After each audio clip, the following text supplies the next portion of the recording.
Good morning, guys, and welcome to Lab 8. Let's go. So exercise 1, we have our comparator here. Just running through how this circuit works, our op-amp is going to amplify the difference between V minus and V plus. So from the V plus side, the potentiometer can give us a voltage using its voltage dividing properties from 0 to 5 volts, while V minus is steady at 2.5 volts. If V minus is greater than V plus, then V out is going to equal V minus. And if V minus is less than V plus, then V out is going to equal V plus. Seeing all of our wiring here, we have our potentiometer, our V plus, our V minus to the right of that, our ground here, our power here. From V out, we have our 10 kilo ohm resistor and then an LED hooked up to ground and power on the Arduino. And then we also are using pin 3. Just simple Arduino code here. Pin 3 is hooked up to an analog output. When the LED is dim, we're letting 2.5 volts through. And when the LED is bright, we're letting it greater than 2.5 volts through. Here we have our non-inverting op-amp circuit. I set this point equal to V star, which is also equal to V in because of our op-amp rules. Treating the circuit like a voltage divider, we have 0 minus V star over R1 equals V star minus V out over R2. We plug in V in, do some algebra, and eventually solve. V out equals R2 over R1 times V in plus V in. So our gain is R2 over R1. The Arduino code is really simple, just 4 inputs and output to the processing code. Then the processing code reads this and outputs it to the makeshift oscilloscope. Here we have our inverting amplifier circuit for exercise 3. V in from the white wire is controlled by this potentiometer.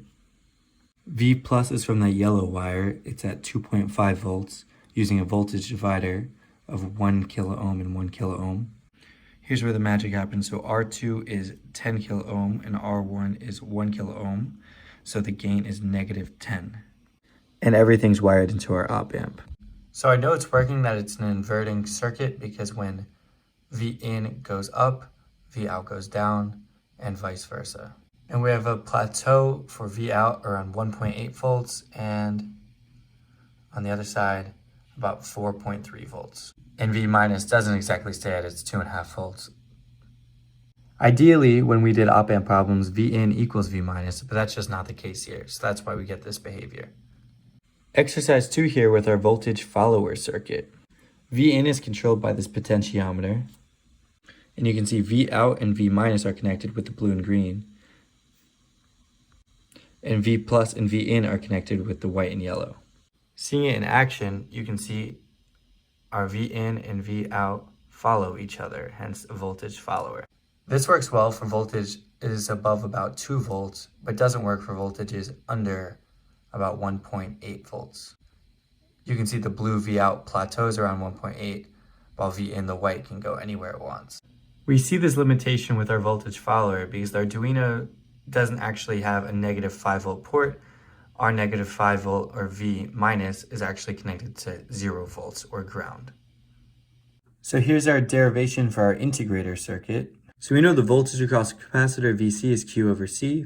We know that VC is V star minus V out, and V star is equal to 0 because the plus side is hooked up to ground. Taking a derivative from there, we can see negative dV over dt is 1 over C dQ over dt. Defining I in and I capacitor, we can see that IN is V in over R and IF is C dV over dt. That's just from our capacitor laws. IN equals IF, set them equal, do a little integration, and we get our formula here for our integrator circuit. And plugging in the values from this lab, we would get a constant of negative 21.28. Here's our integrator circuit itself. It's most of the same. Potentiometer controlling V in, blue wire at V out. Except now we have our 4.7 kilo ohm resistor here next to our 10 microfarad capacitor. Let's see it in action.